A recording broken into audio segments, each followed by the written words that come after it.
नमस्कार, आप देख रहे हैं रिपब्लिक भारत। आपके साथ मैं हूं श्वेता त्रिपाठी। रात के 10 बज रहे हैं और वक्त हो गया है 10 में है दम का। और इसी में आज हम बड़ी खबरों का रुख करेंगे और आपको बताएंगे कि किस तरह से वो लोग जो सांप्रदायिक सौहार्द बिगाड़ने की कोशिशें कर रहे थे, अब उन्हें जेल की हवा खानी पड़ेगी। सबसे पहले आपको बताएंगे सोशल मीडिया पर दंगे का जहरीला प्लान बनाने वाला उम्मेद पहलवान कैसे पकड़ा गया।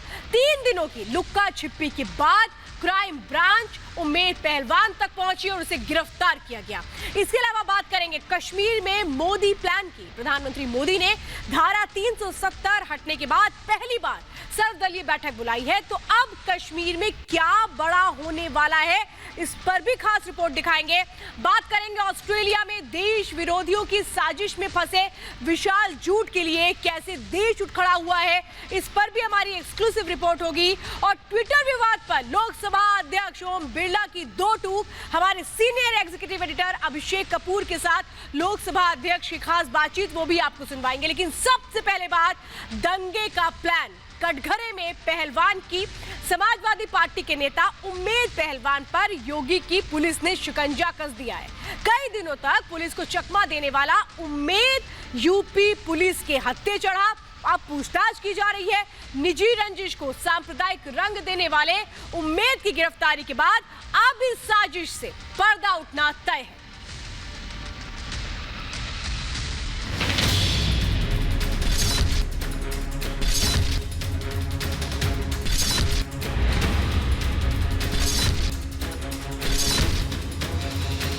योगी का फरमान, शिकंजे में पहलवान,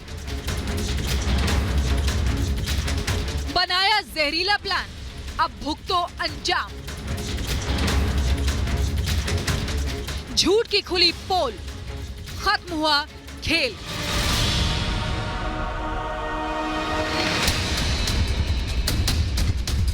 गाजियाबाद में बुजुर्ग की पिटाई के मामले में पुलिस ने मोस्ट वांटेड उम्मेद पहलवान को गिरफ्तार कर लिया है। कई दिनों की तलाश के बाद आखिरकार पुलिस ने उम्मेद पर शिकंजा कस दिया है। 16 जून को उम्मेद पर पुलिस ने एफआईआर दर्ज की थी, जिसके बाद से वो फरार था। सोशल मीडिया पर इस फर्जी वीडियो के वायरल होने के बाद पुलिस की 5 टीमें लगातार उम्मेद की तलाश कर रही थी, लेकिन बार बार लोकेशन बदलने के कारण उसे ट्रेस करना मुश्किल हो रहा था। आखिरकार गुप्त सूचना के आधार पर क्राइम ब्रांच ने एसपी नेता उम्मेद पहलवान को दिल्ली के एलएनजेपी हॉस्पिटल के पास से अरेस्ट किया। गाजियाबाद पुलिस की टीम के द्वारा उम्मेद पहलवान नाम के शख्स की गिरफ्तारी दिल्ली में लोक नारायण जयप्रकाश हॉस्पिटल के पास से की गई है। वहां गिरफ्तारी के बाद फिर गाजियाबाद लाया जाएगा और फिर उनसे आगे की पूछताछ की जाएगी। फर्जी वीडियो के जरिए सांप्रदायिक माहौल खराब करने की साजिश का सूत्रधार उम्मेद पहलवान एसपी का नेता है। पिटाई को सांप्रदायिक रंग देने का आरोप है। पीड़ित के साथ फेसबुक लाइव किया। केस दर्ज होने के बाद से फरार था। फोन की बात हो रही थी जिसके जरिए फेसबुक लाइव उसने किया था, उस फोन को जब्त कर लिया गया है। ऐसा माना जा रहा है कि उम्मेद पहलवान इद्रिसी की गिरफ्तारी के बाद अब कुछ और जो नाम है वो भी सामने आ पाएंगे और साथ ही साथ वो साजिश भी सामने आ पाएगी जो इसके पीछे पूरी चल रही थी। पुलिस का दावा है कि उम्मेद ही वो शख्स है जिसने आपसी रंजिश के इस मामले को सांप्रदायिक रंग दिया। इसलिए उम्मेद की गिरफ्तारी को बेहद ही अहम माना जा रहा है। इस व्यक्ति के खिलाफ यह आरोप है कि इसके द्वारा एक घटना को एक दूसरा रंग देते हुए धार्मिक उन्माद, धार्मिक सौहार्द बिगाड़ने की कोशिश की गई, सांप्रदायिक माहौल को जो है पैदा करने की कोशिश की गई। और जो मारपीट की घटना हुई उसमें हम 9 की उसको गिरफ्तार कर चुके हैं। पूरी बात निकल करके सामने आ चुकी है। पुलिस ने उम्मेद के फोन को जब्त कर जांच के लिए भेज दिया है। यानी अब इस साजिश का हर पन्ना बेनकाब होने वाला है। सबसे अहम सवाल ये है कि उम्मेद के साथ साजिश में कौन कौन शामिल थे, साजिश का मास्टरमाइंड कौन था, 3 दिन कहां छिपा था उम्मेद। गाजियाबाद मामले में सीएम योगी के निर्देश के बाद पुलिस तेजी से जांच कर रही है। साफ है कि सोशल मीडिया पर रची गई इस साजिश से अब जल्द ही पर्दा उठने वाला है। Bureau report, Republic Bharat.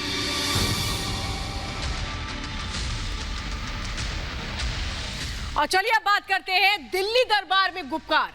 24 जून की तारीख जैसे ही आज तय की गई सर्वदलीय बैठक के लिए, उसके बाद जम्मू कश्मीर में सुगबुगाहट तेज हो चली है कि क्या कश्मीर में कुछ बड़ा होने वाला है, क्योंकि प्रधानमंत्री नरेंद्र मोदी की अध्यक्षता में सभी दलों को न्योता भेजा गया है। 14 नेताओं को न्योता भेजा गया है कि आइए और बात करें नए कश्मीर को लेकर, कश्मीर के रोड मैप को लेकर, विधानसभा चुनाव को लेकर के। और इसी के बाद अब देखना है कि वो कौन कौन सी पार्टीज हैं जो शामिल होती हैं सर्वदलीय मीटिंग में।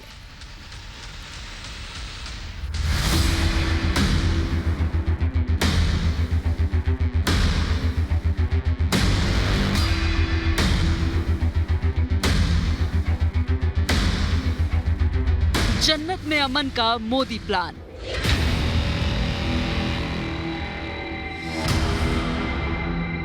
मोदी का ऐलान, अब चुनावी संग्राम। धारा 370 के खत्म होने के 1 साल 10 महीने बाद कश्मीर में अब लोकतंत्र की ओर एक और कदम बढ़ाने के लिए तैयार है। महीनों की खामोशी के बाद जम्मू कश्मीर में फिर से सियासी हलचल तेज हो गई है। 24 जून को पीएम मोदी के साथ होने वाली सर्वदलीय बैठक का सभी दलों ने स्वागत किया है। अगर ऑल पार्टी मीटिंग में इस बारे में चर्चा होती है तो जरूर हम उसमें शामिल होंगे। जम्मू कश्मीर के बारे में एक इम्पॉर्टेंट हिस्से के बारे में सरकार को कोई फैसला लेना था। अगर असेंबली का वेट करते ज्यादा अच्छा, असेंबली के एब्सेंस में ऑल पार्टी मीटिंग पहले बुला लेते, सबको ऑन बोर्ड लेते, शायद ये 2 साल का पीरियड इतना नाराजगी का, इतनी नुकसान का नहीं निकलता। 5 अगस्त 2019 को गृह मंत्री अमित शाह ने जब कश्मीर से धारा 370 हटाने का ऐलान किया था तो कई सवाल आम कश्मीरियों के मन में थे। लेकिन अब केंद्र सरकार के इस ऐलान से साफ है कि कश्मीर फिर से लोकतंत्र की मुख्य धारा से जुड़ने जा रहा है। अक्सर अलग अलग विषयों को लेकर दिल्ली में माननीय प्रधानमंत्री जी, गृह मंत्री जी के साथ इस प्रकार की बैठकों होती रहती हैं और अनेक बार जब कभी कुछ विशेष परिस्थितियां होती हैं, उन परिस्थितियों में ऑल पार्टी मीटिंग्स बुलाई जाती है। इससे पहले कश्मीर में दशकों बाद डीडीसी के सफल चुनाव हो चुके हैं। अब उम्मीद है कि सर्वदलीय बैठक में कश्मीर में जम्मू कश्मीर में विधानसभा चुनाव पर चर्चा हो सकती है।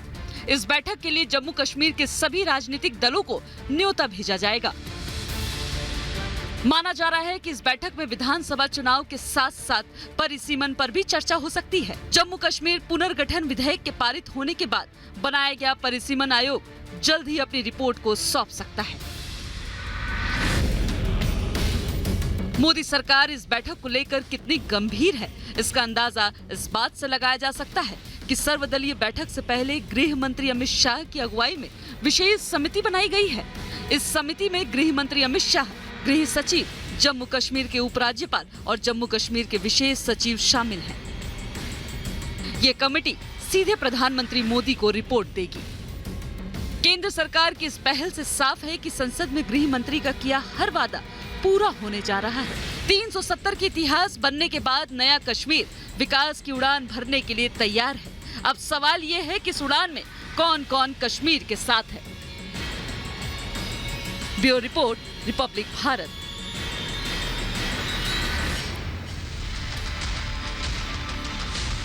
और चलिए अब बात करते हैं हिंद के लाल विशाल जूट की।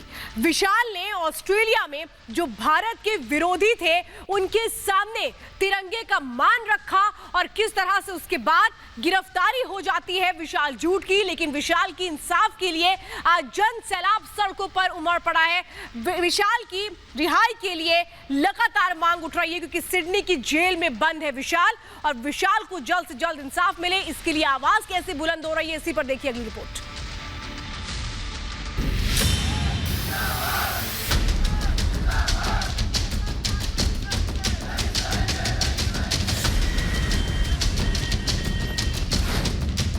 इंसाफ के लिए उमड़ा हिंदुस्तान।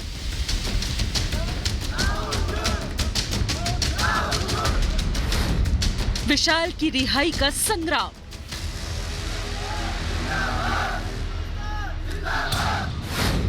तिरंगे के सम्मान की सजा जेल। ये भीड़ भारत माता के बेटे के लिए इंसाफ मांग रही है। ये जन सैलाब विशाल जूट के समर्थन में निकला है। लोगों का ये हुजूम उस विशाल की आजादी मांग रहा है जिसने देश विरोधियों के सामने तिरंगे का मान रखा। ऑस्ट्रेलिया के सिडनी की ये तस्वीरें सोशल मीडिया पर वायरल हैं। इस तस्वीर में कुछ लोग तिरंगे का अपमान कर रहे थे, तभी एक युवक वहां आया और तिरंगा लहराकर उनका विरोध किया। यह युवक करनाल का रहने वाला विशाल जूड है। तिरंगे के सम्मान के लिए खड़ा होने वाला विशाल अभी सिडनी की जेल में है। विशाल की रिहाई के लिए करनाल में लोगों ने बाइक रैली निकाली और मांग की कि विशाल को जल्द से जल्द छोड़ा जाए। ऑस्ट्रेलिया की जेल में फंसाया गया, उसको जल्द से जल्द उसके घर हमारे वतन और आज का भगत सिंह हमारा विशाल जूड जो कि जल्द से जल्द इंडिया भेजा जाए। ऑस्ट्रेलिया सरकार पर दबाव बनाए और इस ऑस्ट्रेलिया सरकार भी 24 घंटे में एक न्यूज बुलेटिन जारी करके ये बताए विशाल जूड की रिहाई में क्या प्रोग्रेस हुई है। यहाँ जो भी हिंदुस्तानी है वो पूरा वर्ल्ड में एक मूव चला हुआ है इसको रिहाई करने के, क्योंकि उसके एक साजिश के तहत फंसाया गया। विशाल ने सैकड़ों लोगों के बीच खड़े होकर तिरंगा फहराने की हिम्मत दिखाई। परिवार और दोस्तों का आरोप है कि विशाल को खालिस्तानी समर्थकों ने साजिश करके फंसाया है। विशाल पर दर्ज फर्जी मामलों के बाद परिवार सरकार से मदद की अपील कर रहा है। पूरी तरह पीटने के बाद उसके बाद कई महीनों के बाद फिर उसको अरेस्ट कर लिया गया। अरेस्ट करने के बाद उसको झूठे सुच्चे मुकदमे लगा लोगों के उनका जो दूसरे पक्ष था उनका कुछ नहीं किया, ये कल्ला ही गिरफ्तार कर लिया। विशाल पर हुई कार्रवाई कई सवाल खड़े करती है। क्या तिरंगा लहराना ऐसा जुर्म था जिसके लिए विशाल को गिरफ्तार किया गया? इन तस्वीरों में साफ देख सकते हैं कि विशाल ने शांतिपूर्वक अपना विरोध जताया। फिर ये कार्रवाई क्यों? विशाल जूड के समर्थन में देश भर में लोग प्रदर्शन कर रहे हैं। हर किसी की जुबान पर एक ही मांग है, विशाल को रिहा करो। Bureau report, Republic Bharat.